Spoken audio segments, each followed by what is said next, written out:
Buenas tardes, muchísimas gracias como siempre por su presencia aquí. Hoy nos convoca otra vez un acto cultural relacionado con la historia. La historia implica también un cierto nivel de viajes. En las sesiones anteriores hemos sido atrevidos y hemos viajado a temporadas muy lejanas. En el acto de hoy vamos a ser más modestos, nos quedamos en nuestra era, cercana a esta época, y el tema que se va a tratar, además, pues hasta cierto punto podríamos decir que, desgraciadamente, es de actualidad. Don Carlos Sánchez Tárrago es un investigador del que tenemos el honor de contarle entre nuestros socios. Ha sido ponente ya y nos ha enriquecido con su palabra hablándonos del padre Revilla. Don Carlos ha nacido en Melilla, ha realizado sus primeros estudios en el Colegio de La Salle y los ha terminado en el Ramiro de Maeztu de Madrid. Es licenciado en Geografía e Historia y además con los estudios de Derecho y Ciencias Empresariales. Buena parte de su vida ha estado conectada también con el mundo de la política, sobre todo en el continente africano. Por tanto, el tema del que hoy vamos a hablar es algo que conoce por implicación propia. De hecho, ha sido entre sus funciones cónsul de España en Mauritania. Ahora que está jubilado, reside entre Alicante y Madrid y se dedica a la investigación histórica. Fruto de esa investigación, entre otros trabajos, es el libro que hoy nos convoca aquí, un libro sobre el Millón del Arache. Este libro pueden ustedes adquirirlo, es un libro que cuenta con rigor determinados acontecimientos, pero es mejor que para hablar de ese libro previamente tome la palabra quien mejor lo ha analizado y quien más nos puede orientar después en su lectura. Esta persona es don Fernando Maura Barandiarán, que hoy nos honra también con su presencia. Don Fernando ha nacido en Bilbao en 1955, es abogado, economista por la Universidad de Deusto, y también diría que lleva la política en la sangre, porque es bisnieto de don Antonio Maura, quien fue 5 veces presidente del Consejo de Ministros durante el reinado de Alfonso XIII. Determinadas circunstancias, algunas de ellas muy trágicas, le obligaron a desviar sus enfoques de estudios diplomáticos para encargarse de otros menesteres de otra índole distinta, pero sin embargo no ha abandonado su labor cultural y su relación con el mundo de la política. Hoy es posiblemente uno de los mejores analistas políticos que tenemos en la prensa española.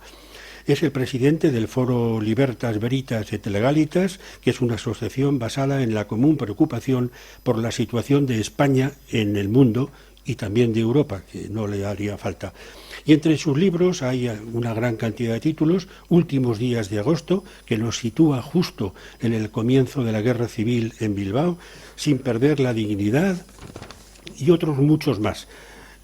Yo no deseo ocupar más tiempo la palabra, solamente decirles que les agradezco que estén aquí. Les recuerdo algo que es una tradición en esta casa, y es que por favor no se les olvide encender sus teléfonos móviles cuando hayamos salido.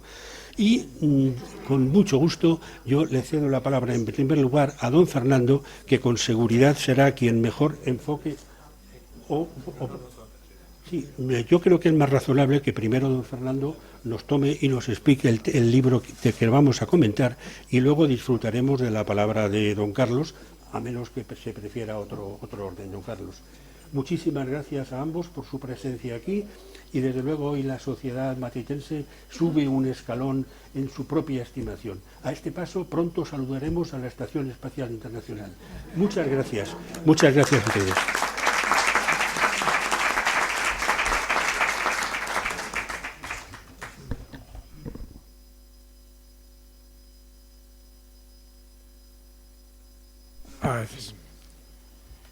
Bueno, buenas tardes a todos, y para mí desde luego es un honor doble presentar el libro de un amigo y hacerlo aquí en una sociedad como la matritense, que tiene tanta historia, tanta prosapia y tanta dignidad, como se evidencia por todo lo que ha hecho durante este tiempo y sigue haciendo, según me decían hace unos momentos.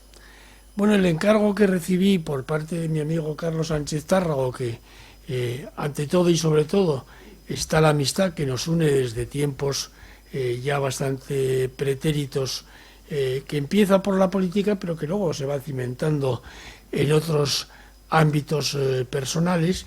Y él me dice, bueno, yo tengo dos argumentos para que tú presentes mi libro El millón de Larache. Uno es que somos amigos, con ese título yo ya estaba sobradamente, digamos que aleccionado para presentar el libro. Y segundo, que tú has estudiado el mundo de la corrupción, porque yo acababa de publicar una novela cuyo título es La piel del plátano, y que trata del fenómeno de la corrupción, digamos, más reciente, asociado al mundo de la político de la Comunidad Valenciana. Bueno, con esos dos argumentos pues estoy aquí incurriendo en su tiempo y tratando de que pasemos una tarde agradable con Carlos Sánchez Tárrago y con el libro que va a presentar, que vamos a ayudar a presentar en estos momentos. Bueno, la primera reflexión que se me ocurre cuando se plantea el asunto de la corrupción es definirla. ¿Qué es la corrupción? La corrupción es la acción o inacción de una o varias personas que manipulan los medios públicos en beneficio propio o ajeno, tergiversando los fines del mismo en perjuicio del conjunto de la ciudadanía a la que debían servir y beneficiar. Yo creo que es una definición que vale para la corrupción de hoy, que vale para la corrupción de ayer y que de alguna manera sitúa las coordenadas de lo que queremos plantear. En primer lugar, yo diré que la corrupción no entiende de ideologías. Hay una corrupción de derechas y una corrupción de izquierdas. En el libro que les hacía yo mención, La piel del plátano, trata de una persona que aparece con nombre supuesto, pero que digamos que está inspirada en una persona real, que empieza su actividad política en el Partido Socialista y la concluye en el Partido Popular. Ahora está en la cárcel, de manera que él, en ese trasiego político, se corrompe en esos dos parámetros ideológicos. La corrupción no es nacional ni es nacionalista. Hay partidos nacionales que han tenido episodios de corrupción, para decirlo con una concreción mayor. Personas de partidos nacionales se han corrompido y personas de partidos nacionalistas lo han hecho también. Tampoco entiende de clases sociales. Pondré luego el ejemplo del duque de Lerma, ni de época en la España actual. Está claro, porque hay muchísimos ejemplos. En la época de Franco pues está el emblema icónico de Matesa. Hablaremos también de don Alejandro Lerroux y la Segunda República, que también es un fenómeno, el del Partido Radical republicano y no republicano, porque existía en la época de la restauración monárquica. Diré que es paradigmático en nuestra historia el episodio del extraperlo. Yo creo que cuando hablamos de corrupción en la Segunda República, inmediatamente surge la idea del extraperlo. Es un término, como algunos de ustedes sabrán, está asociado a los sujetos de apellido Strauss y Perl, un artilugio que funcionaba, que impedía el funcionamiento correcto de las ruletas en los casinos y que envolvió a Aurelio Lerroux, que era sobrino de don Alejandro, pero además ahijado, o sea, casi una especie de hijo de don Alejandro Lerroux. Y no me resisto en este caso, aunque la cita pueda ser un poco larga, pero creo que está bien escrita y es ágil, narrarles la anécdota que cuenta Miguel Maura, acaecida en la localidad de San Rafael, en Segovia, respecto de su entrevista con Lerroux, y que él hace en su libro Así cayó Alfonso XIII. Dice Miguel Maura: era en el verano de 1933, Lerroux veraneaba, como de costumbre, en su casa de Gudillos, en San Rafael, situada en la vertiente norte de la Sierra del Guadarrama. Yo lo hacía en el mismo San Rafael y no solía coincidir con él en parte alguna, puesto que nuestras respectivas residencias estaban bastante alejadas entre ellas. Siempre vivió muy bien Lerroux, nacido sin duda para gran señor, tras los saludos y variedades de rúbrica, a solas él y yo me planteo el motivo de su llamada de esta manera.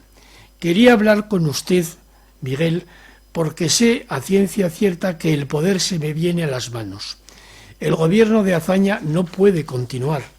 Hay que disolver las actuales Cortes que ya han vivido en exceso y yo voy a ser el encargado de esta misión. Perdone, don Alejandro, le interrumpí. ¿Está usted seguro de lo que afirma? ¿Quién le ha dado esas seguridades? Mis noticias no son estas. Personas bien situadas me han prevenido y estoy desde hace días preparándome. Perdone que no sea más explícito, si llegamos a un acuerdo lo sabrá usted todo. Bien, siga usted adelante, pero conste que me sorprende usted con esas afirmaciones tan rotundas. El poder se me viene encima. He querido decirle que desearía contar con usted como mi hombre de confianza, como un segundo de a bordo desde el primer instante. Mi política, bien lo sabe usted, estará exenta de todo extremismo. Vamos a centrar la República, gobernando para todos los españoles. Lo que usted y yo predicamos en los mítines, esto y solo esto, es lo que yo pretendo. Quiero contar con usted desde ahora. Será usted mi hombre de confianza. Don Alejandro, me va a perdonar que sea franco con abuso de franqueza, es decir, que llegue a ser quizás grosero. Creo que para usted y para mí es mejor que todo quede claro de una sola vez. No solo le perdono de antemano, sino que se lo ruego. En efecto, siento más curiosidad, cuanto más claridad, más amistad. Bien, pues siento decirle, don Alejandro, que yo no puedo colaborar ni hoy, ni mañana, ni pasado mañana con usted.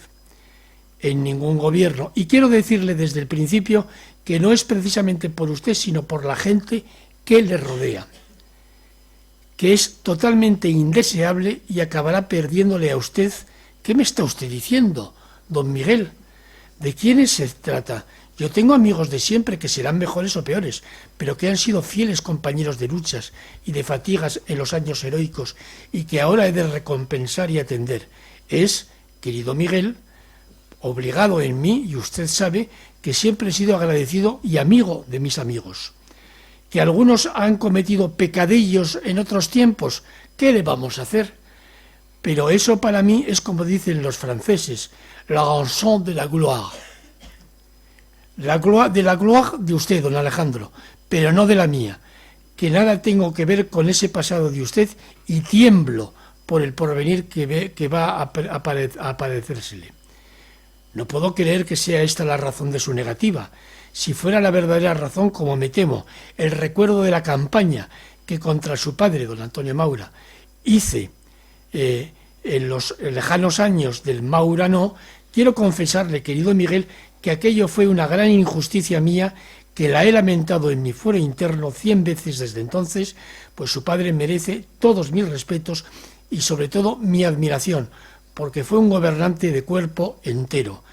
Esto me lo han oído esos amigos que usted repudia sin conocerlos bien y han compartido conmigo esta opinión.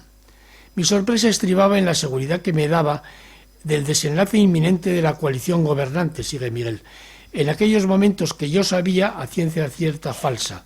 Mas como había meditado lo suficiente desde que se me anunció lo que acababa de oír, no había vacilado un instante en darle mi contestación. No dejaba de pesar en mi ánimo cuando le abordé por vez primera el recuerdo aún fresco de las injusticias y los ataques feroces contra mi padre durante la época del Maura no y el Maura sí, que habían acaparado nada menos que 8 años de nuestra historia política. Sabía yo que durante tan larga campaña Lerroux hizo gala de llevar colgado de la cadena de su reloj una medalla de oro con la de inscripción Maura no. Ello no obstaculizaba mi deseo de colaborar sin acritudes ni resquemores retrospectivos con él y otros republicanos, igualmente adversarios nuestros, enconados y hasta feroces en aquella época agitada de la política. Al pasar al campo republicano no ignoraba que aquello era indispensable y de antemano borré todo recuerdo personal hiriente para el amor propio, sabiendo que la política es así y que sólo tomándola cuál es, cabe actuar eficazmente en ella. Sabía también, y no tardé en comprobarlo hasta la saciedad, que la estima e incluso la admiración por los adversarios políticos más combatidos o denigrados suele estar en proporción inversa a la actitud de los denuestos. A unos y a otros oí juicios certeros y elogios justificados de actos de gobierno de mi padre que en otros tiempos fueron causa o pretexto de las máximas invectivas y de los más groseros ataques. El tiempo había hecho su callada labor y la verdad ocupado el asiento. Pronto supe, sin embargo, que para los republicanos no incondicionales de Lerroux, es decir, para las figuras relevantes del republicanismo, y no hay que decir que también para los socialistas, este era hombre sumamente peligroso de quien no cabía fiarse. Indagando el origen de tan generalizada desconfianza, averigüé que la historia política y personal de nuestro hombre estaba impregnada de tratos y contratos inconfesables con las altas autoridades de los gobiernos de la monarquía. Lerroux había vivido siempre del milagro que dejaba de serlo para quienes conocían sus relaciones con los ministros de la gobernación y con los fondos secretos de este ministerio.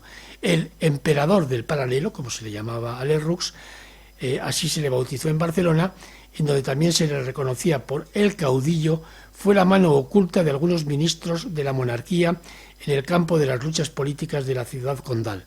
El creador y jefe de los jóvenes bárbaros, el que les aconsejaba en tristemente célebre proclama que levantasen el velo de las novicias y las elevasen a la categoría de madres para virilizar la especie, era un ferviente colaborador de ciertos políticos monárquicos que preferían sobornar a gobernar, que optaban por la inteligencia subrepticia con el que jugaba el papel de feroz rebelde a base de cuantiosa y periódica remuneración para evitarse los sinsabores de la represión violenta. No, don Alejandro, nada de eso tiene que ver con mi decisión, que es irrevocable. Le agradezco muchísimo lo que me ha dicho de mi padre y quiero que sepa que si hubiese habido por mi parte el menor resquemor por el pasado, jamás habría cruzado con usted ni el saludo. Eso está olvidado y borrado, don Alejandro. Usted y yo nunca gobernaremos juntos. Tome usted nota de lo que le digo y de la hora y sitio en que se lo digo, porque lo recordaremos más de una vez. Al llegar a este punto, Lerroux se destapó por otro lado. Cuando supe que usted había dicho poco antes del advenimiento de las repúblicas que yo iba al Ministerio de Justicia, yo subastaría las sentencias de los tribunales en la Puerta del Sol, y lo supe a la media hora haberlo usted dicho, creí que era una butad de señorito. Nunca pensé que lo creyera como posible. Me sorprendió la inesperada salida, pero reaccioné al instante. Perdone usted, don Alejandro, no dije que usted subastaría las sentencias, dije, y lo repito, que sus amigos de usted lo harían. Hay una gran diferencia entre ambas expresiones, y no es el señorito el que lo dice, sino el político honrado que no está dispuesto a pringarse de M. suspensivos del brazo de sus amigos. Me puse en pie y me despedí. Lerroux quería seguir dialogando, esperando sin duda convencerme. Me acompañó hasta la puerta del jardín donde estaba mi coche. Su secretario, el mismo que había venido a avisarme, me preguntó si podía acompañarme porque debía bajar al pueblo que está a camino de la que fue mi casa. Accedí, como es lógico, y apenas habíamos recorrido 100 metros cuando mi acompañante me propone: don Miguel, usted es muy amigo de Casares Quiroga, ¿verdad? Sí, ¿por qué? Hay un negocio formidable en estos momentos, en gobernación, y podría usted ganarse limpiamente un montón de pesetas. Se trata de una subasta. Perdone usted, le interrumpí. He olvidado decirle a don Alejandro algo importantísimo. Vamos a volver y sin más rápidamente di la vuelta en el coche. Entro con el secretario de Marras, que sube a llamar a Lerroux, quien por lo visto había comenzado su siesta, tardía. Bajó al fin en bata, me cierro con él en el despacho y le digo: don Alejandro, perdone que haya reventado la siesta, pero es decisivo lo que tengo que decirle. Hace menos de un cuarto de hora que nos hemos separado. Pues bien, su secretario ha tenido el tiempo suficiente para proponerme un formidable negocio, con no sé qué cosas del Ministerio de la Gobernación, en el que yo podría ganar limpiamente no sé cuánto. ¿Ve usted, don Alejandro, la razón de mi negativa? Como ese los tiene usted a docenas a su alrededor. No es de extrañar, y ahora recupero la palabra yo mismo, que Indalecio Prieto se refiriera al Partido Radical como don Alejandro Lerroux y los 40 ladrones.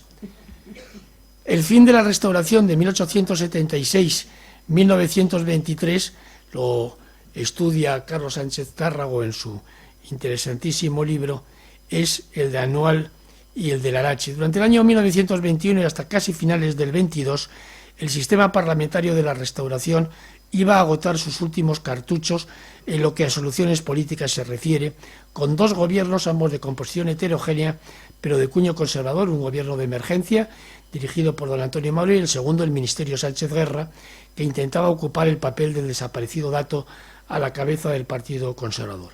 Ninguno de ambos gobiernos pudieron solucionar los graves problemas del momento, que ahondaron en el irrefrenable proceso de crisis del sistema, en especial el problema de Marruecos y concretamente el desastre de Anual.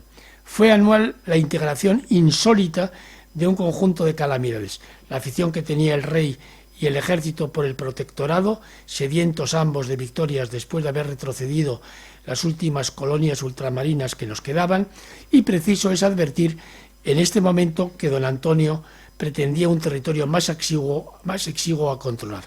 A lo que es necesario añadir la desastrosa situación que vivía el ejército que se encontraba allí, plagado de corruptelas, práctica del juego y de los desfalcos, a más de las malversaciones, y un rancho abominable cuando éste les era servido integrado por garbanzos, sardinas en escabeche y chorizo, productos todos ellos enervadores de sedientas necesidades.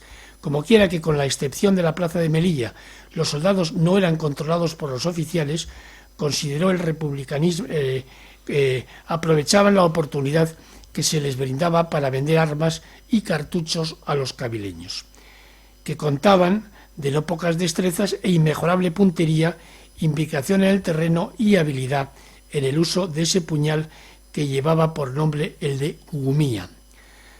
Las condiciones de habitabilidad de los soldados no eran mucho mejores que las hasta ahora descritas. Vivían en blocaos, unas barracas inmundas que estaban al alcance de los moros.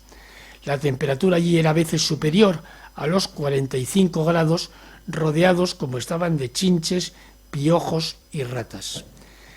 Fabricados estaban los mimbres para que surgiera un hombre singular, que era el general Silvestre, valeroso héroe de Cuba y andando el tiempo, y debido a sus actuaciones en Marruecos, el general más joven del ejército. Pasaría del servicio a don Alfonso a comandante general de Melilla, iniciando allí una progresiva, rápida e irreflexiva invasión de la zona, que encontraría su basamento en informaciones erróneas acerca de la situación del enemigo y la moral de las tropas.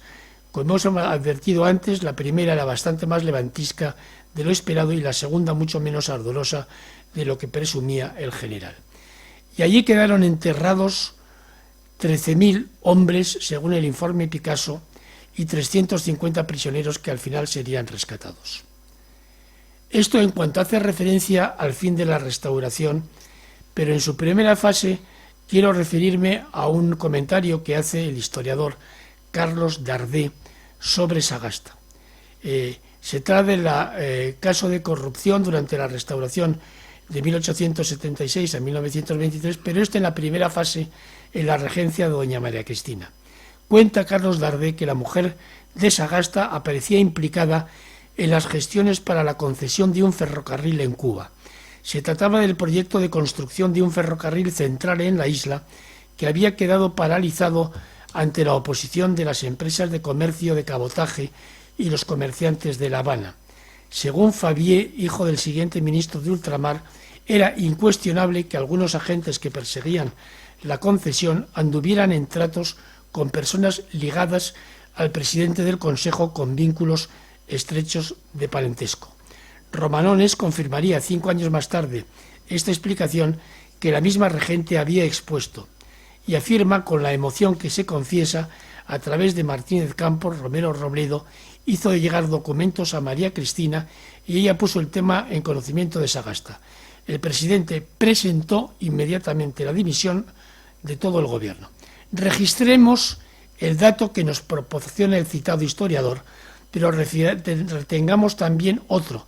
España era un país en el que los políticos dimitían.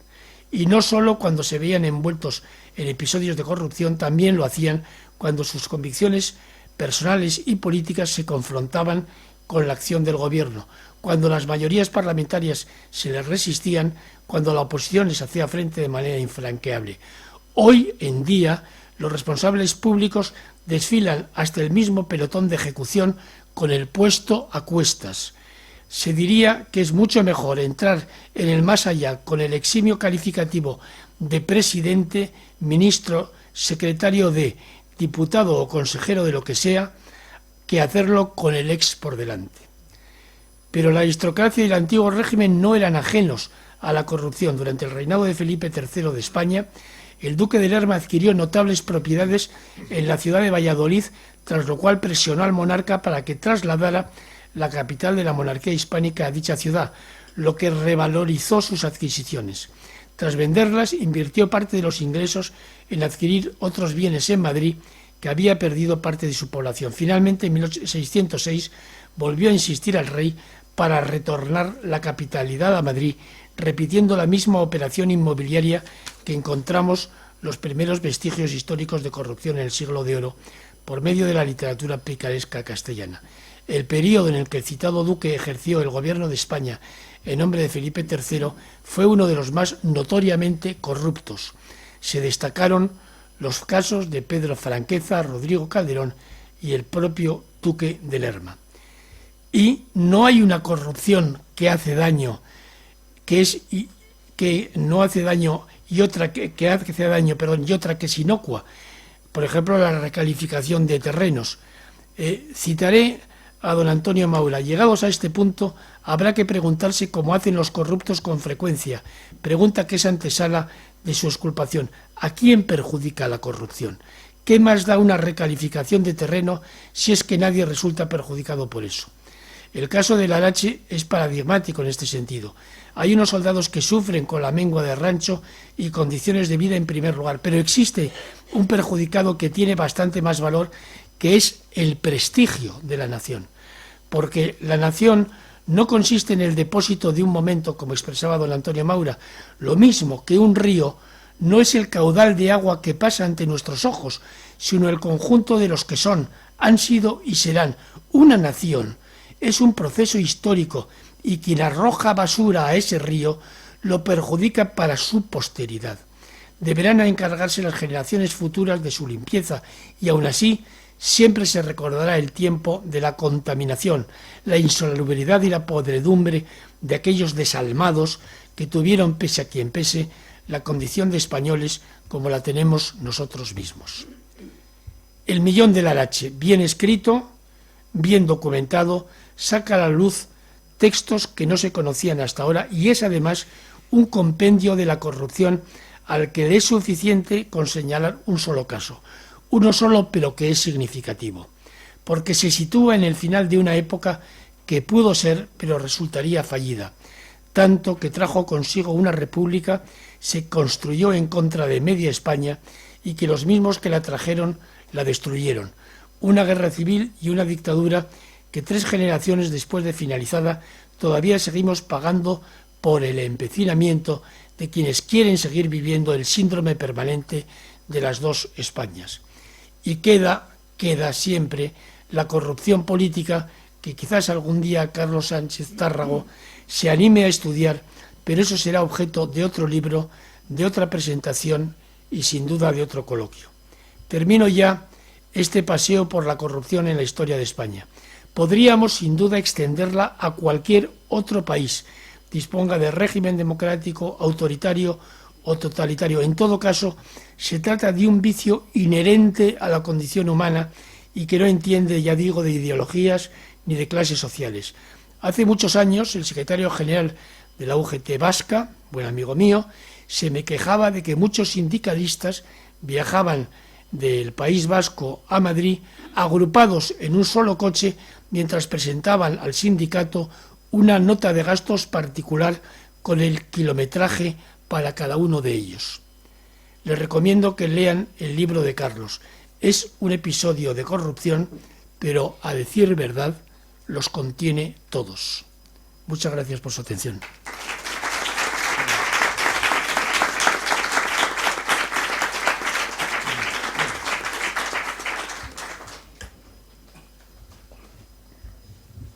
Bueno, buenas tardes. Vaya, en primer lugar, mi... Es que es una tecla ahí. Vale, se oye ahora, ¿no? Perdón.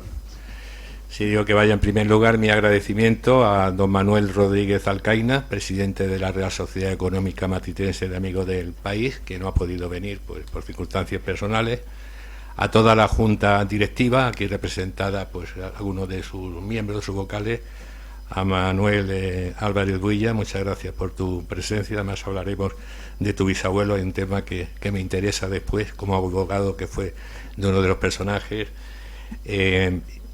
Quiero también agradecer la colaboración, los que han hecho posible este evento, a Michael, a Miguel, a los socios voluntarios, a Chelo y a José Ignacio, muchas gracias, a Luis Albero también, muchas gracias por todas las facilidades que nos habéis dado, y de manera muy especial a Antonio López, coordinador de las actividades culturales, con un programa, como ha dicho, en el que por segunda vez pues tengo el privilegio de estar aquí en esta sala.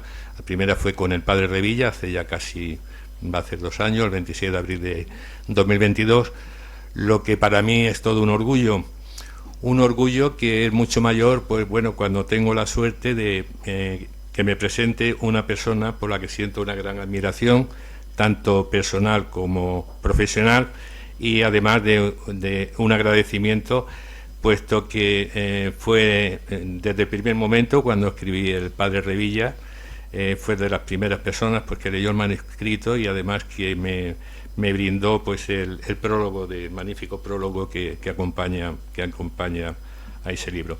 Y por supuesto, muchas gracias a los que aquí asistí. La verdad es que estoy sorprendido y un poco emocionado porque veo personas que no me esperaba, ¿no? Bueno, en primer lugar, quiero destacar la presencia aquí de los nietos de Rafael López Rienda. Miguel Ángel López Rienda vive aquí en la Sierra de Madrid, ya ha tenido la oportunidad de acompañarme en varias ocasiones. Su prima Ico Canariona, que ha venido expresamente de Canarias para estar en este acto. Ico, muchísimas gracias por estar aquí, lo agradezco de corazón. Y después, bueno, pues una sorpresa, aquí me acompañan mis amigos tangerinos, gente relacionada con Tánger. Agradecer a Luisa Mora, directora de la Biblioteca Islámica, una biblioteca prestigiosa, con un fondo documental de las más importantes de Europa, y agradecer en su nombre la colaboración de todas las personas que trabajan en los archivos y bibliotecas, sin cuyo trabajo este libro no saldría. Porque gracias a ello, yo que me dedico a la investigación, si no fuese por la colaboración de estas personas, este libro no podría escribirlo, porque un libro precisa de muchísima gente, por supuesto de los lectores. Si no te leen, pues el libro no tiene ningún sentido. Y en ese sentido quiero agradecer la presencia aquí de Olga Luján, que hace 9 días organizó el primer encuentro literario donde nos reunimos unos 130 personas, escritores y todas las personas relacionadas. La primera vez que lo organiza. Olga Luján es secretaria de la agrupación Benito Pérez Galdós del Ateneo de Madrid, escritora de un magnífico libro, nos ha hablado. Olga colabora además con la ONCE, porque bueno, era enfermera y joven, con 20 y tantos años, perdió la visión, pero es una persona que escribe, y ha tenido la capacidad de organizar ese encuentro en el que nos reunimos escritores, se reunieron editores, traductores, influencers, guionistas de cine, es decir, todas las personas relacionadas, lectores de club de lectura relacionada con el mundo de la literatura. Demostración que para escribir un libro se precisa de muchísima gente, muchísima colaboración. En mi caso, el inicio se lo debo a mi gran amigo Mohamed Moravet, que la primera vez que yo, cuando me dediqué a escribir, tenía a documentarme, me encontré con con un mamotreto, un documento sobre un personaje que había hecho una biografía. No tenía ni idea de este mundillo, ni tampoco intención de escribir. Y Mohamed Morave, que además de politólogo, traductor, tiene 2 libros que son 2 joyas literarias. Yo os aconsejo que los leáis, Un solar abandonado y El invierno de los jilgueros. Yo, cuando la gente me pregunta sobre mi libro, digo, bueno, si quieres leer mi libro, si te gusta el tema de historia, quieres conocer la historia, lee mi libro. Ahora, si quieres leer, si quieres hacer una lectura buena, disfrutar de la lectura, pues lee libros como, por ejemplo, los de Morave, o también los de Fernando Maura, concretamente Una acuarela en Solórzano. Es un libro que lo recomiendo a todos. Así que gracias a Mohamed, que me marcó la pauta de lo que tenía que hacer, pues bueno, pude aventurarme en este mundo, con este que ya es mi 4º libro. Agradecer también la presencia, siempre nos acompaña, de Alberto Gómez Font, que ha sido director del Instituto Cervantes en Rabat, y a Borja Morate. Muchas gracias, Borja, diplomático del Ministerio de Asuntos Exteriores y hasta hace poco consejero cultural en la Embajada en Marruecos, ¿no? Los que hemos vivido por Tánger y nos gusta el tema Marruecos, pues acudimos a todos estos eventos. Y bueno, tengo ahí la conexión marroquí, tangerina marroquí. Después tengo la conexión mauritana. Tengo la conexión mauritana. Y aquí me encuentro con una sorpresa. Mi amigo Ángel Tobar, ingeniero de minas, y una de las personalidades en el mundo de la minería a nivel internacional más importante, al que conocí en Mauritania hace ya casi 25 años, Ángel. Ha pasado tiempo, y a raíz de esa amistad nació una gran amistad, como la de mi amiga Loreto, que me ha sorprendido aquí. Ayer estaba en Rabat, mañana tiene que estar en Monforte, y se ha presentado aquí con Mayoya.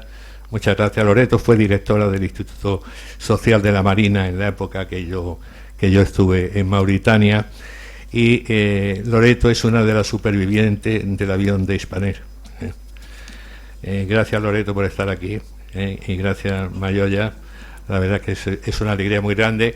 Y dentro de esa conexión mauritana, en este caso mauritana, también extremeña, Nando Juglar, que ha venido hoy expresamente, han salido a mediodía habéis salido de Jerez o por ahí, ¿no? O de Mérida. Fue el primer cantautor que actuó en Mauritania en una primera jornada que hicimos allí, de la Semana Cultural Española, hace 25 años, una jornada que organicé con cero céntimos, 0 pesetas, y gracias a la colaboración de muchos amigos que enseguida acudieron de manera generosa y altruista a estar allí. Nando lleva más de 50 años, el cantautor extremeño más conocido, con más de 50 años y actuaciones en todos los pueblos de Extremadura, en Hispanoamérica, en Venezuela, en Cuba, donde ahora próximamente va a actuar. Nando, además, se dedica últimamente al triatlón, lleva más de 100 triatlones, es decir, que además de un gran cantante, es un gran deportista. Muchas gracias. Viene acompañado de mi amigo Eloy López, periodista, en su momento el directivo más joven de la Federación Española, y se dedica a cubrir todos los eventos culturales que hay en las provincias de Badajoz, todos los cubre Eloy.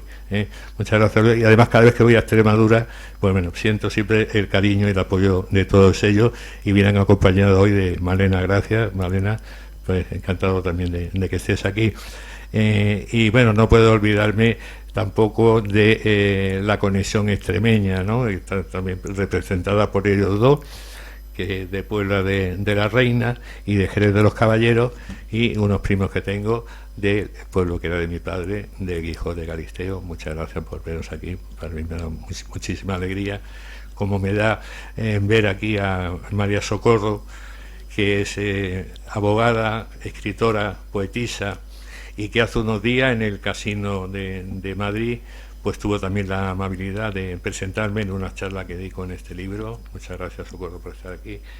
Y bueno, yo también tengo mis amigos del Foro de Nueva Economía, Pilar Castellano, que ha sido presidenta y cofundadora de Sociedad Civil Catalana, Esta mañana solemos compartir mesa cuando estamos en los desayunos. Esta mañana hemos compartido, y lo mismo que el viernes. Muchas gracias, Pilar, por estar aquí, y gracias, Ximena, también, periodista de origen chileno, que está aquí.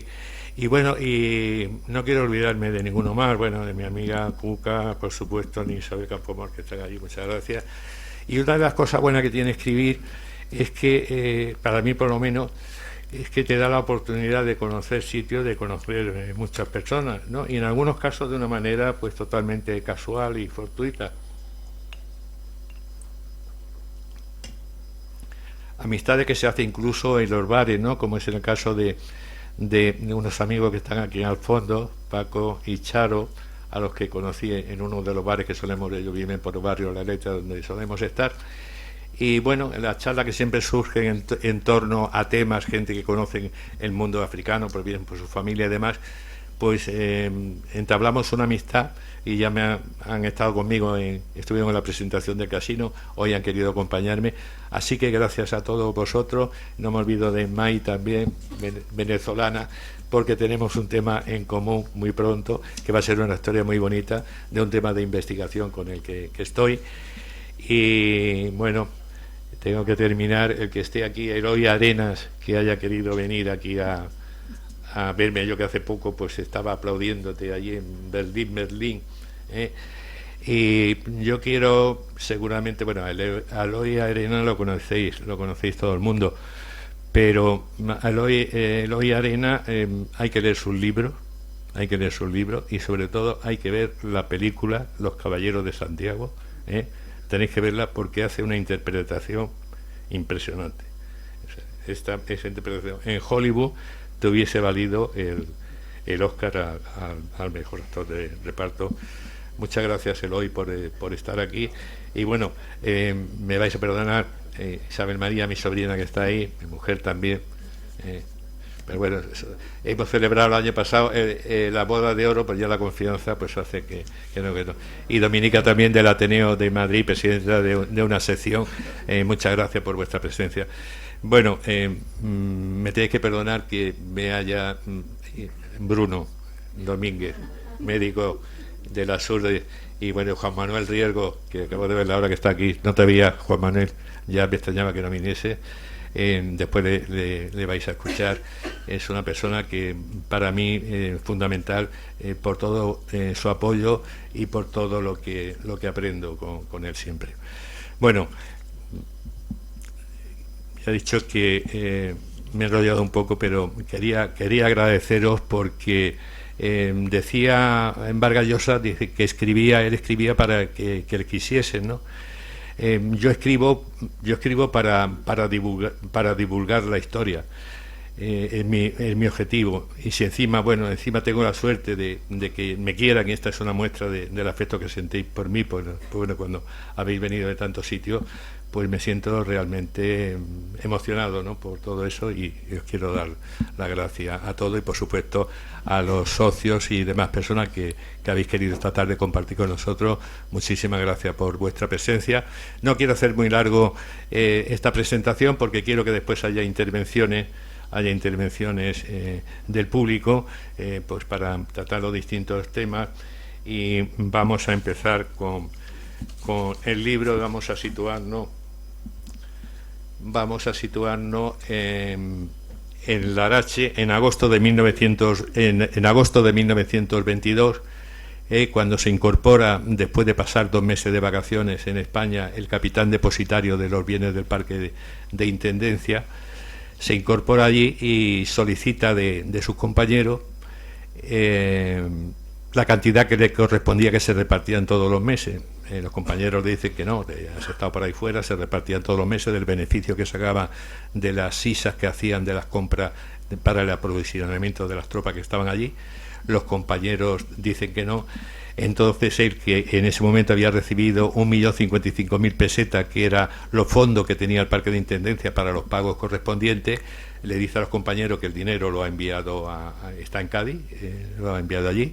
Él se lo había dado a un un testaferro que tenía allí, a un chofer de un garaje, a un protegido suyo, le había dado el dinero para que lo guardase en un paquete, diciendo: esto no se lo des, solamente me lo das a mí si cuando te lo pida, o a un juez, no se lo dé a nadie más.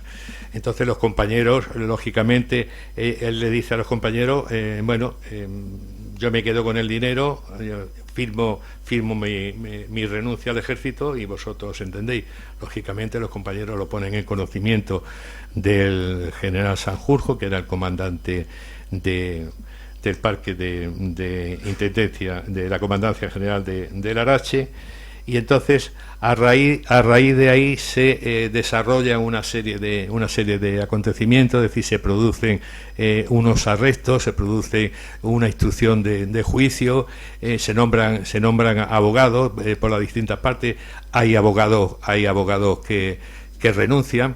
Uno de los que renuncian es precisamente Melquiades Álvarez, bisabuelo de Manuel Álvarez Builla.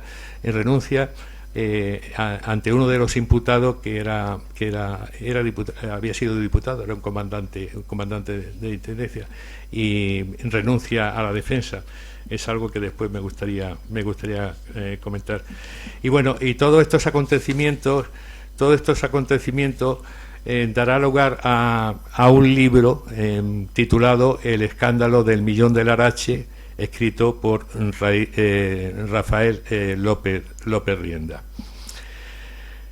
Pero ¿cuál es el interés mío? ¿Cómo surge el interés mío por el libro este? Bueno, pues surge porque hay dos temas. Este libro lo leí hace años, y además lo leí gracias a la biblioteca de la AECIS, porque son de los libros, es decir, que tenemos la suerte que la biblioteca no solamente nos proporcionan en un momento determinado la documentación, sino que hacen una labor de digitalización bastante importante, la suben a la red en la biblioteca, con lo cual desde nuestra casa tenemos acceso a mucha de esa información. Yo cuando leí ese libro, que está colgado en la biblioteca de la ECI, podéis entrar. Yo recomiendo además que vayáis a verla, que vayáis a visitar la biblioteca, está al lado de Casa América, merece la pena.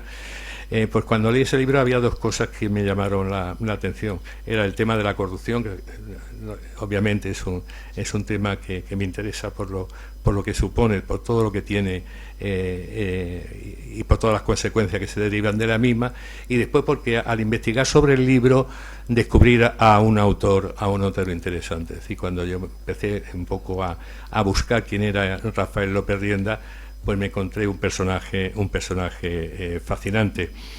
Entonces el libro de López Rienda además empieza con un texto dirigido a los diputados y a los senadores, en el que él manifiesta cuál es la intencionalidad de ese libro, ¿no? Es un texto que a mí me parece muy bonito y que recoge un poco cuál era el sentir, es decir, por qué una persona que había sido militar, había sido sargento regular y había pedido hacía poco la renuncia al ejército, por qué escribe ese libro. Es un texto muy bonito y yo quería que ese texto fuese leído por alguien con una voz mucho mejor que la mía, y gracias se lo solicité a Carmen Zafra, que es vocal de la Real Sociedad Económica Madrileña, que toda su vida dedicada aquí, ¿no? De hecho hizo sus estudios aquí, que le sirvieron pues para ser secretaria de alta dirección de Telefónica.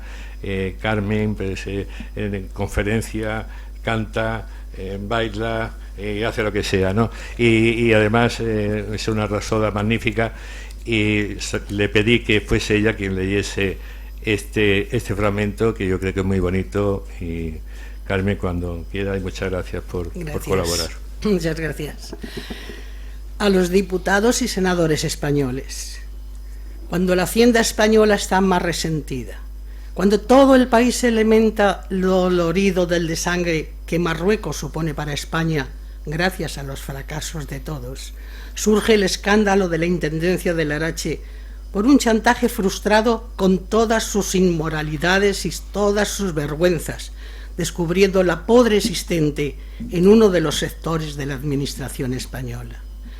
Testimonio de ello es este libro que en nombre del país adolorido os dedico, por si, cumpliendo vuestra verdadera finalidad como representantes suyos, podéis conseguir que el dinero no se administre en una orgía de ambiciones insaciables. El país, el ejército sano y limpio de culpa, os lo pide, y debéis hacer esa obra de verdadero patriotismo. Rafael López Rienda.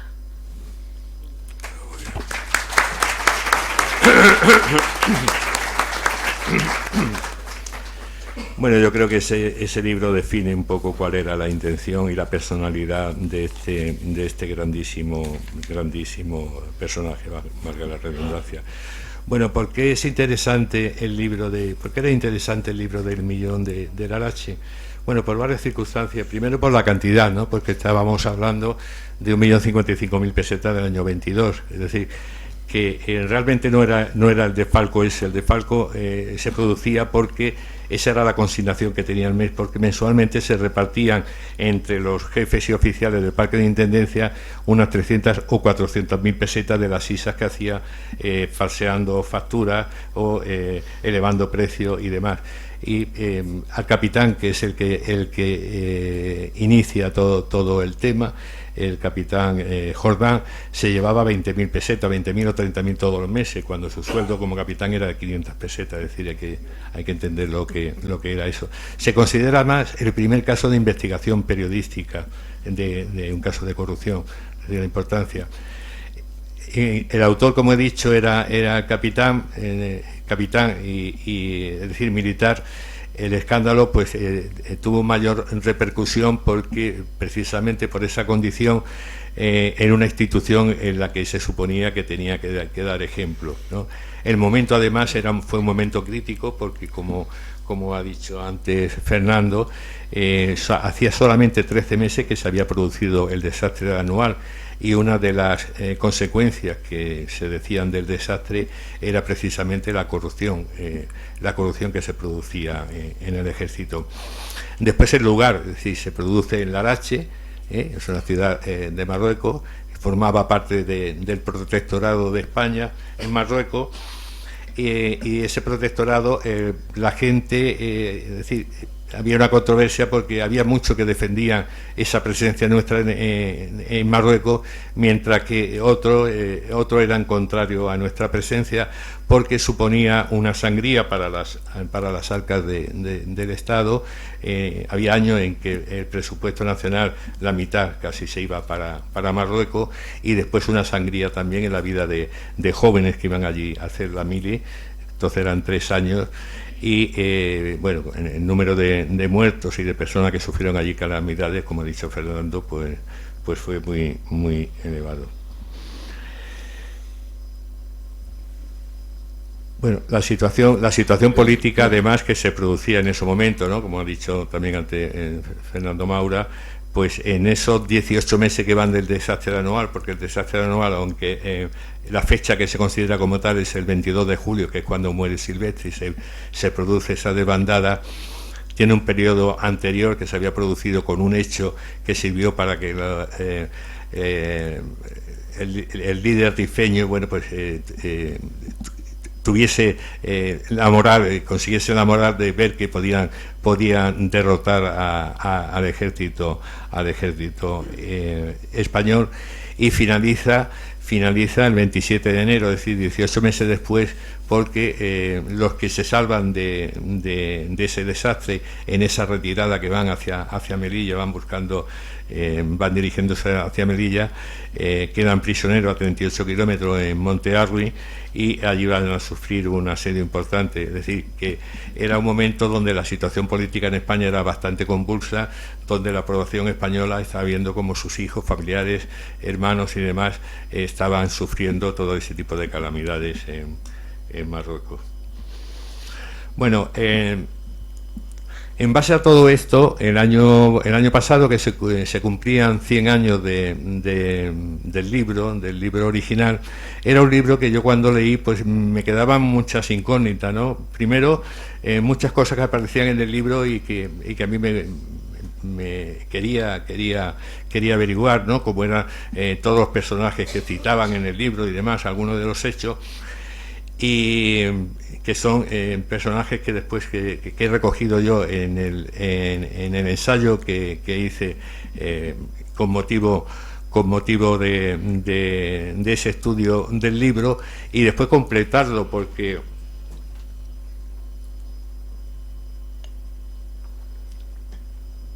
el Rafael López Rienda, cuando publica el libro, que sale en enero de 1923, es decir, casi a los 4 meses de que se han producido los hechos, lógicamente fue un caso que tuvo un recorrido mucho mayor. Posteriormente al libro pues se produjo un consejo de guerra, primeramente en Ceuta, después un consejo en Madrid, en el que fueron condenados ya los imputados. Hubo una serie de actuaciones como bajas en el ejército, una querella que le presentó uno de los imputados, etcétera. Es decir, que quise, partiendo de ese libro, aclarar un poco las cosas que no estaban para el lector, no estaban muy bien explicadas, y después continuar con lo que López Rienda no escribió.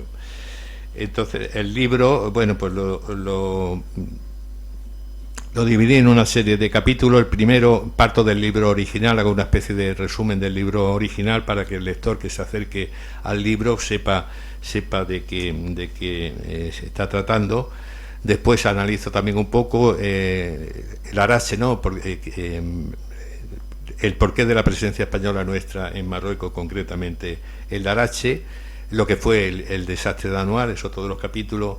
Es decir, trato de situar al lector no solamente en el hecho en sí, sino en todo el contexto histórico del mismo, considerado como periodismo de investigación por parte de Antonio Rubio, que fue uno de los periodistas que trató el tema del caso Roldán. Él hace una comparación, y el de los fondos reservados hace una comparación con lo que supuso para él ese caso de investigación con el que había iniciado Rafael López Rienda.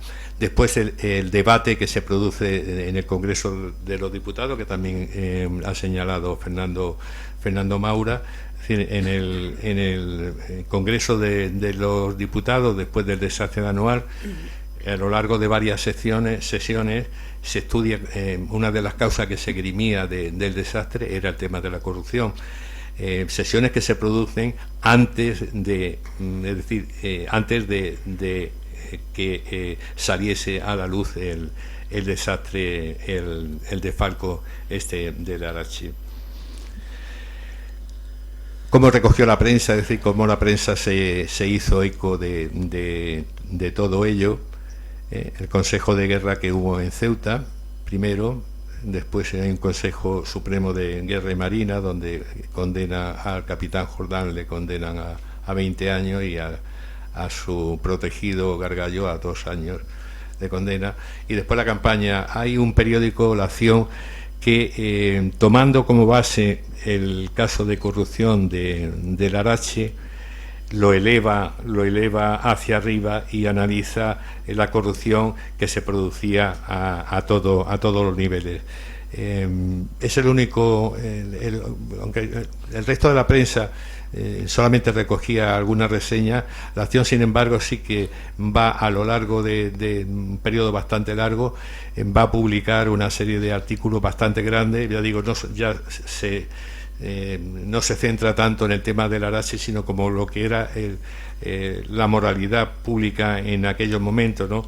Él además decía que una manera de acabar con todo eso, lo que había que hacer era la revisión de fortuna. Es decir, bueno, como personas que sabemos que ganan 500, 600 pesetas, sabemos que ganan determinada cantidad, pueden llevar ese tren de vida, ¿no? Entonces hay que hacer una revisión de fortuna y después extender todo esto, porque es un fenómeno que, como ha dicho también Fernando Maura, no solamente se circunscribía al ejército, es decir, era un fenómeno que, bueno, pues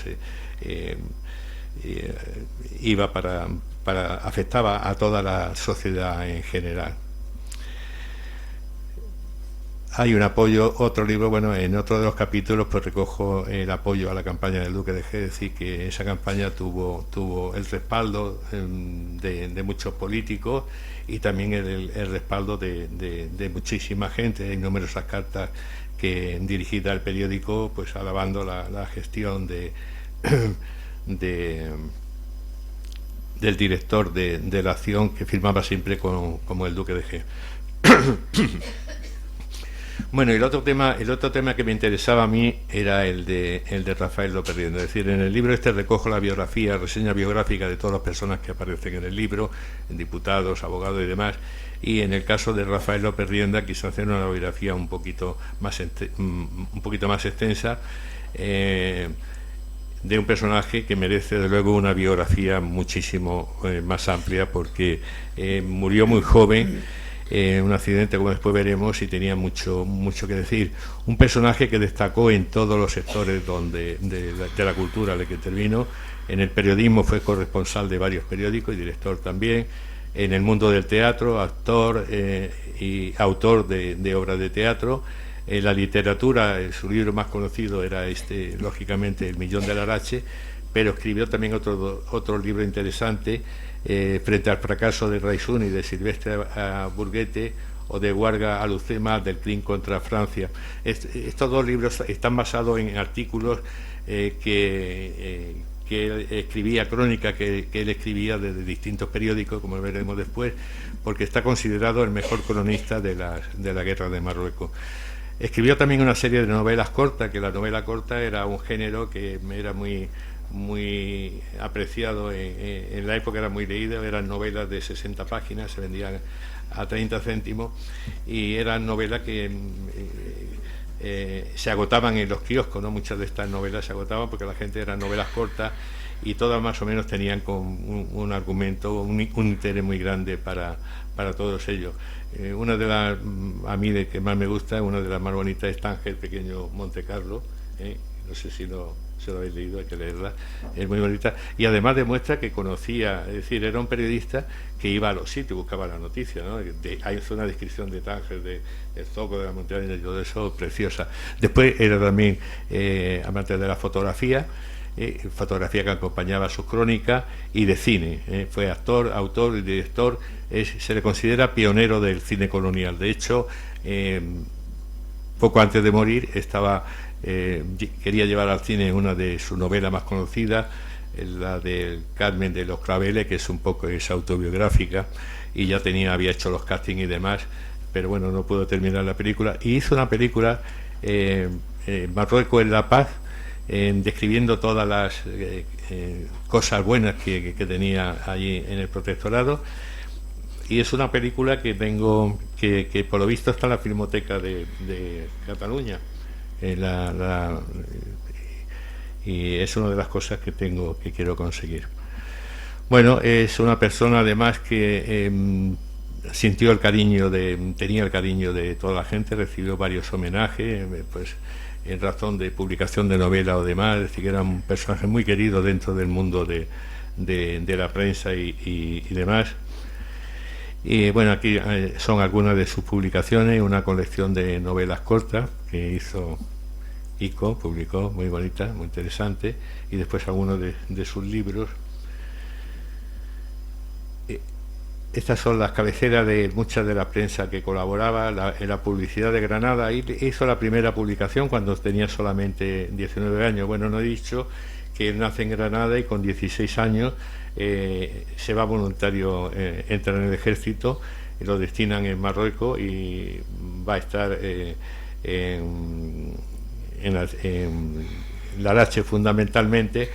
Y bueno, como tenía buena formación, de hecho antes de irse voluntario estaba preparándose para estudiar Derecho, pero bueno, un desencanto amoroso pues hace que se fuese voluntario hasta Marruecos, donde desarrolla allí toda su actividad.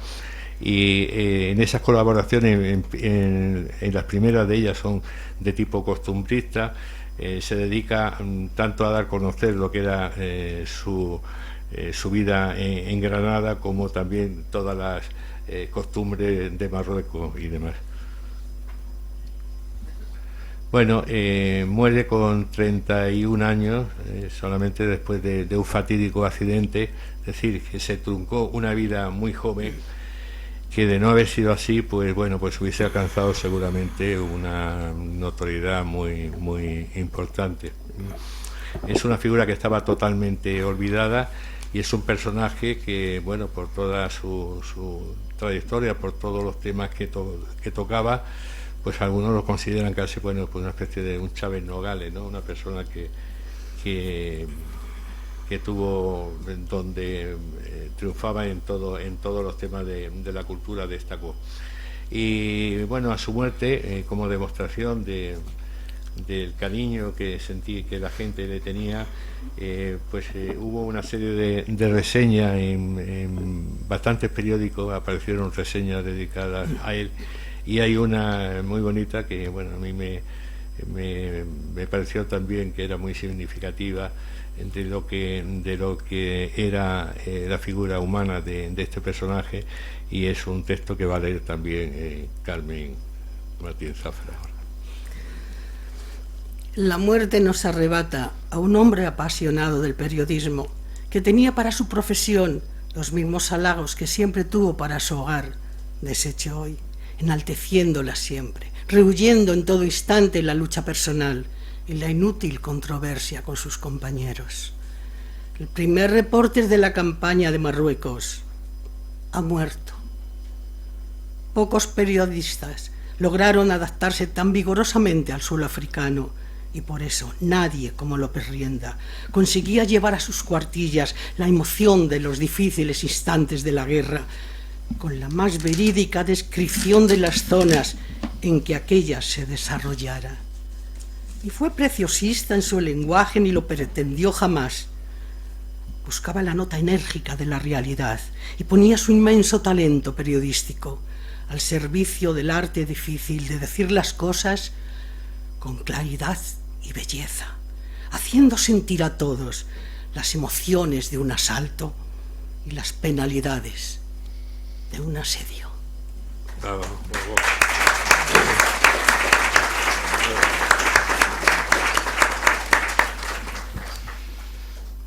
Bueno, pues si alguien quiere hacer una pregunta, ¿esto quieres intervenir?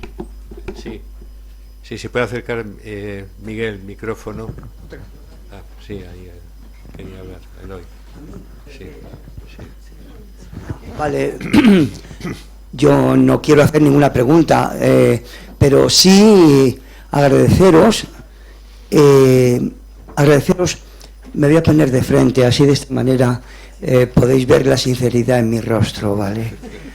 Es un placer estar aquí con vosotros y sobre todo escuchar hablar castellano de una manera tan precisa, tan elegante, tan grandiosa como lo habéis hecho esta tarde, y sobre todo pensando que nos está invadiendo un idioma que es el inglés y estamos perdiendo parte de ese concepto del español, ¿no? Hoy ya no alquilamos, hacemos renting, ya no andamos, en fin, ya no tenemos sentimientos, tenemos feeling. Compramos tickets, comemos sándwich, vamos al pub, hacemos drinking y nos quedamos groguis. Eso es lo que nos está pasando de cualquier manera. Por lo tanto, agradezco muchísimo a los ponentes, a los que han hablado, a los tres, y a ti como recitas, qué maravilla, qué sensibilidad tan grande y tan enorme, ¿no? A Maura creo, no sé si será una coincidencia en los apellidos, pero una compañera mía, posiblemente la mejor actriz española de los últimos 100 años, y posiblemente también de Francia, ¿no? Que es Carmen Maura, supongo que será familiar tuya. Genial, pues es una amiga mía y es una grandísima tal. Bueno, bueno, tú has hablado prácticamente de tus amigos, de tus familiares, pero no has hablado del presidente de tu club de fans, que soy yo. Podía contar, ya lo han contado todo, prácticamente todo. Yo me gusta que se hayan quedado a medias, casi que no terminaran de destripar lo que es esta obra tan estupenda, esta novela que yo he leído. Yo estoy aquí porque soy el que la ha leído.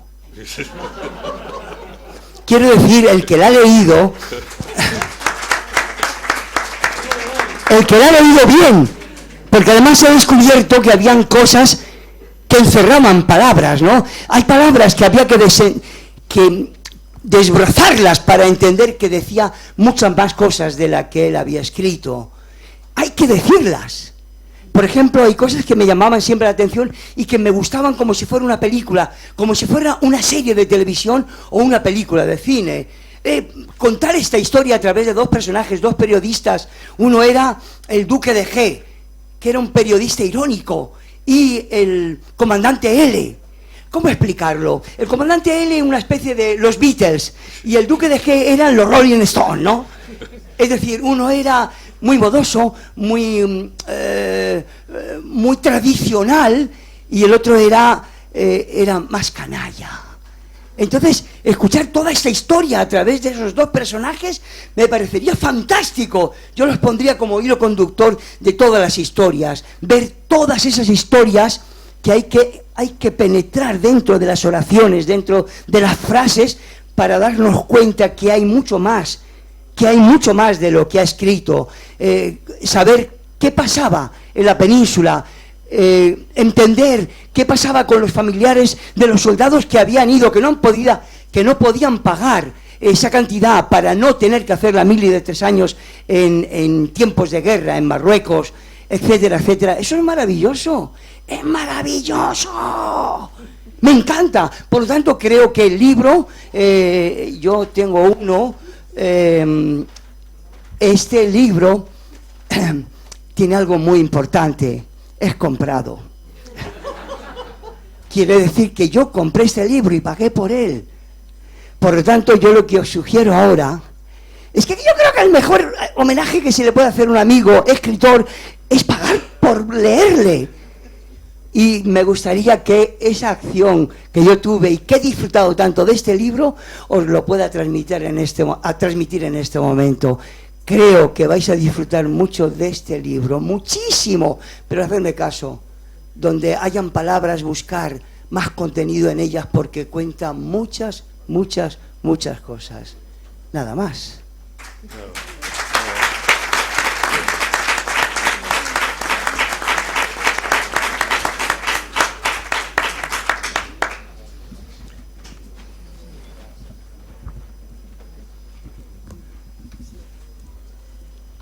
¿Alguien quiere?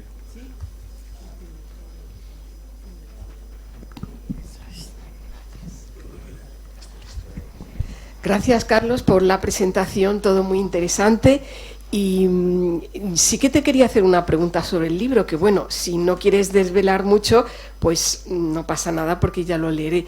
Has mencionado que a raíz de lo que ocurrió en Larache hubo 2 juicios, uno allí mismo en Marruecos y otro luego en Madrid. El por qué ese juicio en Madrid y qué supuso. No pretendo que me desveles igual el capítulo que cuentas todo esto en el libro, pero sí un poquito para traer. Gracias, Carlos, y enhorabuena por el libro. Sí, muchas gracias, Silvia. No, primero hubo un consejo de guerra en Ceuta. Hubo un consejo de guerra en Ceuta y los abogados apelaron a esa sentencia y se celebró la superior instancia, que era el Consejo Superior de Guerra y Marina en Madrid. Esa fue la razón. Es decir, hubo primeramente una sentencia en un tribunal que era inferior, y como no estaban de acuerdo, se elevó al órgano máximo, que era el Consejo Supremo en Madrid, que confirmó la sentencia que se había dictado. Gracias. Sí. Yo quería hablar el último porque soy el profesor Juan Manuel Riesgo, que ha tenido la amabilidad de citarme Carlos. Si el presidente del Club de Fans es Eloy Arenas, el vicepresidente es este doctor que está aquí, que no se pierde una conferencia nunca, ¿no? Y Carlos, has dicho que la biblioteca islámica estaba al lado de la Casa de América. No, al lado de la antigua cultura hispánica. Sí, bueno, un pequeño lapsus. Sí, no. Yo he presentado varias veces actos relacionados con este libro, aunque el más grande nos falta. Y también nos falta, que no termina de arreglarse en el Ateneo, pues hemos cumplido en el 26 de enero de 2023 el centenario de la libertad de los prisioneros de Anual, que eso tiene mucho, y también tiene relacionado, como se ha dicho, con este asunto importante del escándalo Arache, que los aciertos de Carlos han sido muchos, porque yo siempre digo que uno de los que más es que él sigue la vida de los personajes y sabemos lo que es. Y igual del parentesco de Carmen Maura, que por cierto era muy amiga de mi madre, una de sus primas, Vicky Codina Maura, y yo también, Eloy, animo a todos a que vean su fantástica interpretación de la estancia de Eva Perón aquí, cuando Carmen Maura hace de la madre de la comunista Juana Doña, va a hablar con Eva Perón, ella a su vez habla con Franco, y Franco dice que como le deben todo a Argentina, si se pide que se perdone la vida de Juana Doña, la comunista condenada a muerte, pues se hace. Y es, bueno, a mí casi me saltan las lágrimas, es una serie portentosa. Por cierto, Malena Alterio, la gran actriz argentina, como lleva tantos años aquí, es la íntima amiga de Perón, de Eva Perón, sin acento argentino. O sea que eso tiene su gracia. Bien, entonces, volviendo al libro Escándalo Arache, yo siempre explico en estas cosas que Anual no fue el desastre que se dice, porque entre otras razones los desastres africanos de España fueron los Kelbes en 1511 y en 1560. Esos fueron los grandes desastres de España en África, que están olvidados porque fueron hace muchos años. Hoy en día las investigaciones de los coroneles Vallenilla y Caballero Echevarría, que son dos jóvenes coroneles muy dinámicos, rebajan la cifra de muertos, uno a 6.000 y otro a 5.000. O sea, si la comandancia general eran 13.000, imposible que murieran 13.000. Eso es un disparate que dicen los marroquíes y alguno más de la extrema izquierda, y no es así. Muchos en masa se fueron hasta Melilla. Adelquín nunca quiso atacar Melilla, ni siquiera cuando tuvo aviones, porque decía que allí la habían tratado muy bien, y hasta puso 500 de su guardia personal para que nunca se atacara Melilla. Y sin embargo, hay otro amigo de Carlos, que presentamos con él su libro, Gerardo Muñoz Llorente, sobre los prisioneros, y en fin, lo digo rápidamente, todas las mujeres prisioneras fueron violadas, o sea, parecido a esto que ha ocurrido con Hamas, o sea, que no nos andemos con bromas. Y allí, la reacción no de los rifeños, sino de los guelayas, fue principalmente porque les habían quitado el agua de sus cultivos, en la zona de Beniflur, y sobre todo para las famosas minas del Rif, que tanta colación han traído, y que ahora Marruecos quiere otra vez abrir, porque evidentemente, además, como gracias a un tal Pedro Sánchez vende tanto a España, pues todo lo que saque allí lo venderá a España haciendo pingües negocios. Y voy al libro de Carlos. Me llama mucho la atención el personaje Jordán. Y he pensado siempre, y vamos, me jugaría bastante dinero a que es el antepasado de Isabel Jordán, la señora que cantó todo del famoso estafa Afer Gürtel Correa, ¿no? O sea que los apellidos, es un apellido bastante raro en España, y para mí que por las connotaciones que tiene son parientes. Y especialmente porque el comandante general es Sanjurjo. Había sido antes Silvestre. A Silvestre lo cesan, y el desastre de España Anual viene porque a Silvestre se le cesa del Arache y va a parar a ayudante del rey y luego jefe del cuarto militar del rey. Terrible disparate, y así acabamos como acabamos. Pero allí hay un comportamiento ejemplar, y a mí lo que me gusta mucho de Carlos, no sé si hoy han venido sus descendientes, yo he avisado a través de dos parientes comunes, el instructor Lombarte, que está, según cuenta Carlos, hasta 37 horas. Otras fuentes dicen que 35 horas trabajando. Y luego le sustituye pues un personaje olvidado, el señor Maura habrá oído hablar de él seguro, que es el Gil Juste, un general olvidado, pero es el general que da más prestigio al grupo de generales que se subleva con Franco, porque precisamente por el asunto del escándalo Arache, pues tenía un prestigio extraordinario. Entonces a mí me gusta mucho el libro de Carlos, no voy a estripar más, por lo que he investigado, por la paciencia que ha trabajado, que no es fácil poner luego esto en castellano y hacer un libro que sea asequible para la lectura, y tantas horas de trabajo, pues comprimirlas, porque yo supongo que tu editor te habrá dicho, no pongas demasiadas páginas, Carlos, esto un poco por aquí, en fin. Y es un libro que me gustaría que en el Ateneo, en dos ocasiones, cuando se trate, porque es verdad, se ha hecho la comparación y se ha mencionado que tiene mucha relación con el desastre anual, cuando dicen, bueno, algún militar acumulaba dinero a veces para beneficiar a los soldados. Las plantillas estaban infladas, no correspondía, por eso hay tantas cifras de bajas. Incluso hay algún personaje que me pagaría mucho dinero, el Partido Socialista o Telecinco, por decir quién, porque su descendiente ocupa un puesto muy importante ahora, y que le estuvieron pagando una pensión a la viuda 30 años y apareció vivo en Argentina dejando una gran fortuna. O sea que ese era otro de los muertos que en realidad no murió. Y por eso yo veo ese triple acierto en Carlos. Investigar un asunto que fue ejemplar. Los culpables fueron castigados, el dinero se recuperó. Pero de no haber sido por estos dos personajes, Sanjurjo y Gil Juste, que luego Gil Juste es el segundo instructor, y especialmente Lombard. Yo creo que además es que el pueblo español en aquel momento necesitaba héroes, como en otros aspectos lo fueron González Tablas o Valenzuela y alguno más que no quiero recordar. Y entonces el que este libro no se haya hecho un gran acto del Ateneo me parece un verdadero atentado. Por eso agradezco a la Real Sociedad Matitense Económica de Amigos del País que se haga aquí, y que con la apasionada defensa del presidente del Club de Fans Eloy, pues supongo que hoy va a batir Carlos el récord de ventas, y además se lo merece porque el libro es muy bueno, muy interesante y nos da mucho que pensar. Muchas gracias.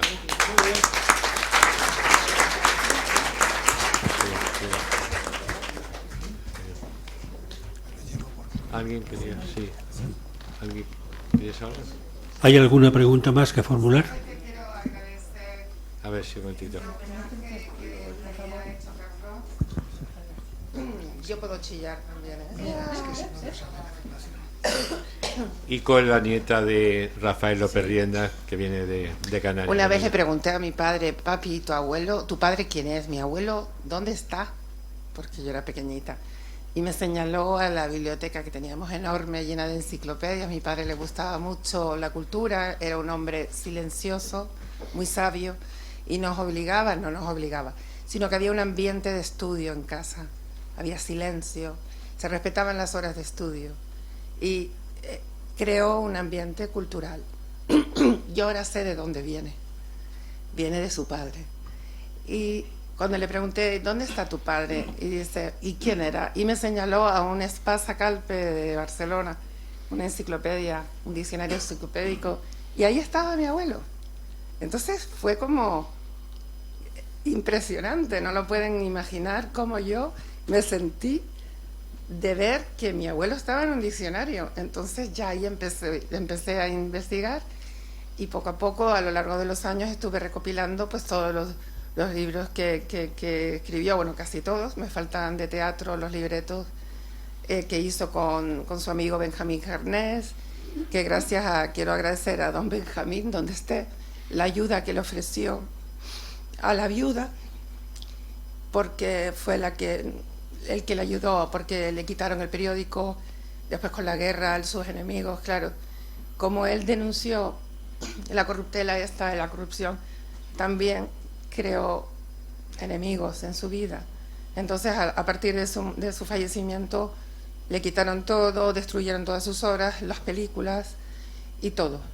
¿De acuerdo? Entonces, claro, agradecer a ustedes que hayan puesto en el público también el conocimiento de la persona de mi abuelo, para que España pueda conocer un poco este personaje que se lo merece, no era un charlatán, pero era muy simpático, se ganaba la amistad de todos, bueno, también de las mujeres, me imagino, y al final esto sirve para que la gente entienda la historia que pasó en Marruecos, que no nos lo enseñaron en el cole.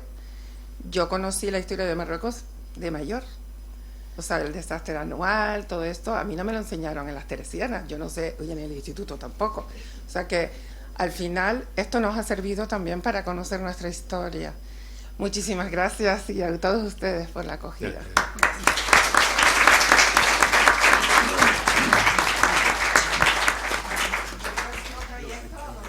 ¿Perdona? Pues ahora estoy con un tema interesantísimo. Dice que no se puede desvelar este tipo de cosas, ¿no? No lo sé. Es una biografía de un personaje apasionante, desconocido. Es rescatar. A mí lo que me gusta de de la historia es rescatar esos personajes, los muchos personajes tan importantes que han quedado en el olvido, ¿no? Y este es uno de ellos. Y además he tenido la suerte porque en todos los libros, cuando trato los libros, me gusta contactar con los descendientes, ¿no? Porque cuando conozco a los descendientes me da otra imagen del personaje, ¿no? Tú puedes, los libros o la prensa te dan una imagen de personaje, pero una imagen un poco fría. Cuando tú conoces a los descendientes, como me pasa en vuestro caso, ¿no? Contigo he hablado mucho por teléfono, pero con Miguel Ángel, que lo veo muchas veces, cuando ves un personaje de esto, te das cuenta de cómo debió ser el abuelo. Yo cuando veo, por ejemplo, hablo con Fernando Maura, pues bueno, puedo imaginarme, y además tengo la suerte de que la Fundación Fernando Maura, la Fundación Antonio Maura, pues además fue el primer sitio donde yo empecé a investigar, y he ido muchas veces, y aquí agradecer a Alfonso Pérez Maura toda la colaboración que he tenido. Cuando tú entras allí, cuando tú ves sus papeles, todas, que guardaba absolutamente todo, ¿no? O sea, en esa escrita ahí ponía, preparaba los consejos de ministros. Cuando tú ves todo eso, conoces a Fernando, conoces a Alfonso, pues te das cuenta de quién es ese personaje, y me ha pasado con muchos otros, ¿no? Y con este tengo la suerte, gracias a mi amiga Mai, que no sé si me parece que se ha ido, está ahí. Mai hace poco que llegó de Venezuela, y ahí tenía mi raíz ese personaje. Lleva 2 años intentando localizar algo, y bueno, gracias a Mai, en una historia que será muy bonita cuando la contemos, pues ahí yo creo que sí, estoy muy ilusionado, y sobre todo por la familia, ¿no? Yo creo que cuando uno además rescata la vida de esas personas, toman vida, o sea, que lo notan, ¿no? Hay una energía que se crea en torno al personaje, que te va arrastrando a determinadas cosas, y eso es muy bonito. A mí eso, la verdad, es lo que me apasiona, y bueno, pues me hace que me sienta. Una cosa que quería decir, que lo defendió en el juicio. Sí.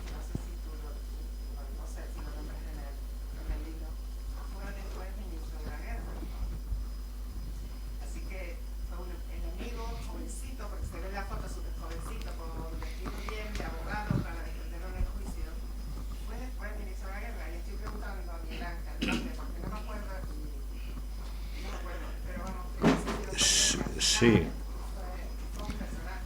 Sí. No, pero es curioso, dice los enemigos, porque bueno, un militar, él era militar cuando publica ese libro en 1922 en el Protectorado de España en Marruecos, y curiosamente, lejos de sufrir como hubiese sido lo lógico, entre comillas, ¿no? Pues bueno, a la frente, digamos, del ejército, de los compañeros, al contrario. O sea, es curioso que el libro lo publica en el 23, el 24 es condecorado por el ejército, por sus crónicas de guerra, con la Orden de Isabel la Católica, y después con una medalla al mérito militar, que por cierto, que renuncia. No pagó los derechos.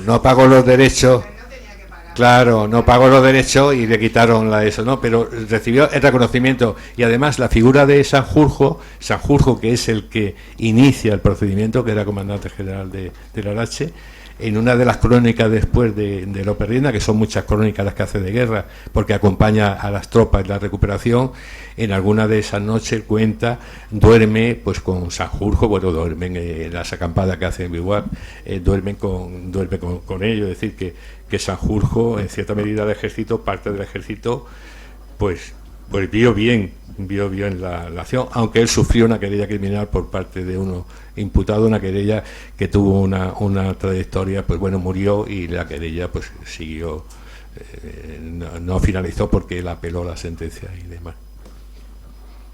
El defensor fue Rafael Salazar, sí. En la guerra civil, sí. Por orden de Margarita. Sí. Salazar es que tuvo varios. Salazar fue el que le defendió en la querella criminal, porque él tuvo a lo largo de ese proceso tuvo uno más. Bueno, pues sí.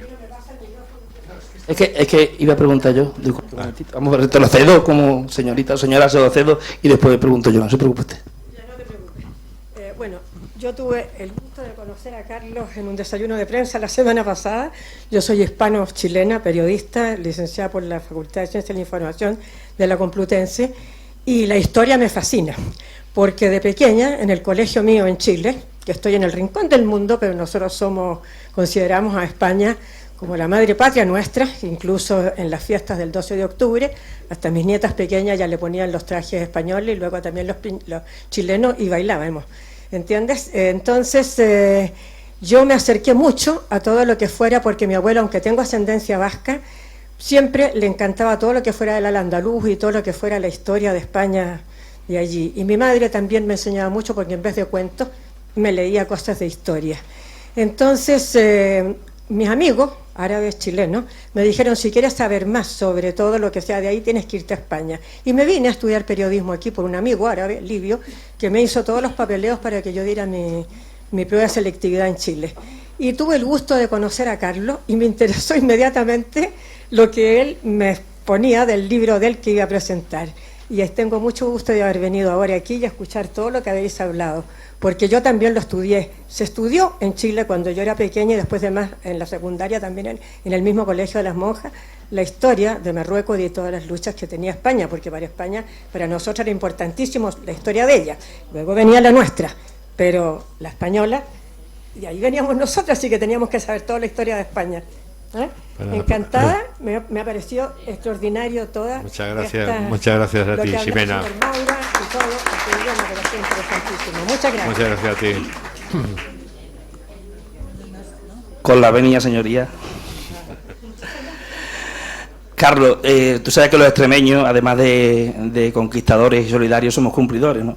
Cuando hace unos meses me dijiste que ibas a presentar libros, yo te dije que sí, sin saber que era carnavales. Yo presento en televisión en carnavales y todo, pero no podía faltar. Y más viniendo a la Real Sociedad Económica, porque yo mi tesina de mi carrera de periodista la hice en la Real Sociedad Económica de Amigos del País de Badajoz. Como no tenemos tren rápido, pues todos los jueves cogía el coche, me iba de Sevilla a Badajoz, de Badajoz a Sevilla, Sevilla a Badajoz.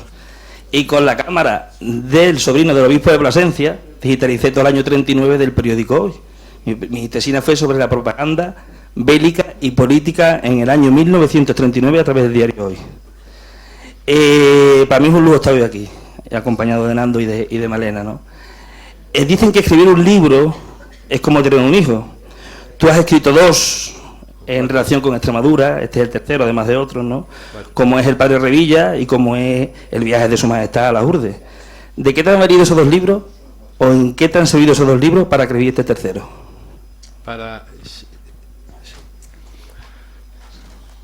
Sí, bueno, realmente la documentación, los 4 libros que he escrito están basados en una documentación que fui ampliando en el momento que inicié la primera pesquisa que hice en relación con el Padre Revilla. Es decir, que a la hora de documentarte, cuando vas tirando del hilo vas encontrando tantas cosas, vas encontrando tantos personajes. Yo cuando voy descargando periódicos, acumulando libros, acumulando todo ese tipo de cosas, y eso me permitió, en el caso del Padre Revilla, pues me permitió que escribiese uno sobre Montearri, porque había acumulado mucha documentación, y después el Padre Revilla, como hizo un viaje a las Urdes, pues al documentarme sobre el viaje algo más, es decir, yo siempre quiero saber algo más, ¿no? Es decir, no solamente limitarme al caso concreto, sino si hay personajes, quiénes son, pues eso fue lo que me motivó a escribir otro. Y de hecho tengo tanta documentación ya preparada que bueno, eso saben los que investigan, que cuando te pones a tirar del hilo, pues sale. Y sobre todo cuando tienes la suerte. También me lo decía un amigo, dice: si vas a un archivo, si tienes la suerte de encontrar ahí un cajón que nadie ha tocado, te hinchas a escribir. Y es verdad, cuando vas a los archivos encuentras tanta documentación que no se conoce. Yo hace poco, ahora con este que estoy, he estado el otro día en el Archivo Histórico Nacional y después en el Centro de Documentación de Salamanca, Y bueno, he encontrado, por un tema que me interesaba, y he encontrado tanta documentación que había allí, lo que pasa es que necesitaría pues muchas vidas para escribir, ¿no? Pero hay tanto que no se cuenta, hay tantos personajes que están en el olvido, hay tantos hechos que no sabemos nada, que bueno, que quiera dedicarse a ello, pues hay todo un mundo. Y poder rescatar esos personajes y darlos a conocer, pues la verdad que es, a mí por lo menos, pues es algo que me apasiona y me produce pues mucha satisfacción. Y sobre todo, pues eso, que gracias a esos libros, pues bueno, pues te he conocido a ti, he conocido a vosotros, he viajado a Extremadura varias veces y pienso más, bueno, aparte que tenía a mi amigo Nando allí, y me falta por recorrer algunos sitios más y nada, y agradecerte bueno, que hayáis venido. Efectivamente me lo dijiste, ¿no?, que ibas a venir y has cumplido tu palabra. ¿Hay alguna pregunta más que quieran formular?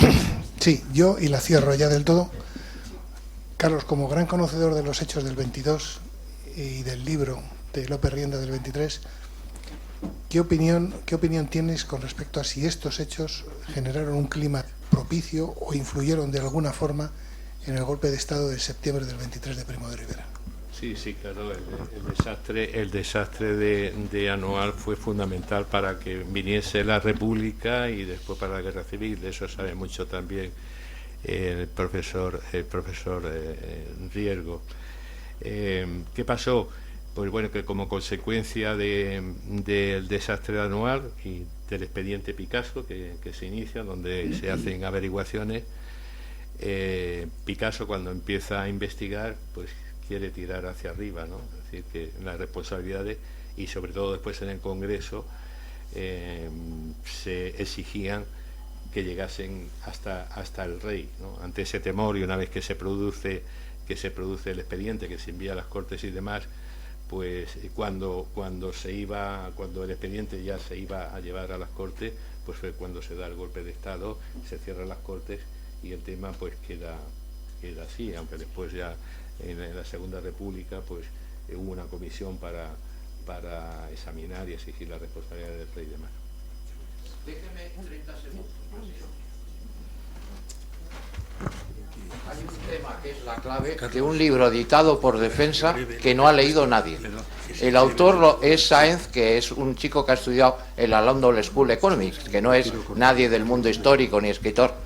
Y entonces él mantiene una tesis interesantísima, que el partido colonialista francés pagó una importante cantidad a Ramón Ars, jefe de los pistoleros de Barcelona, para que matara a Eduardo Dato, se le matara. Él pagó a los 3 catalanes, Casanovas, Mateu y Nicolau.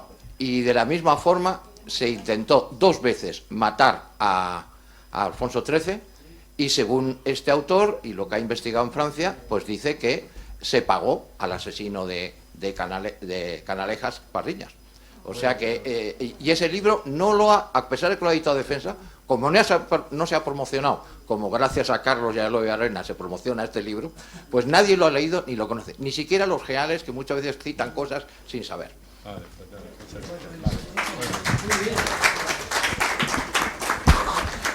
Bueno, pues no me queda más que darles las gracias a ustedes por su presencia, y a don Carlos y a don Fernando, y les convoco para el jueves que viene la siguiente conferencia, donde ya entramos directo en el tema científico.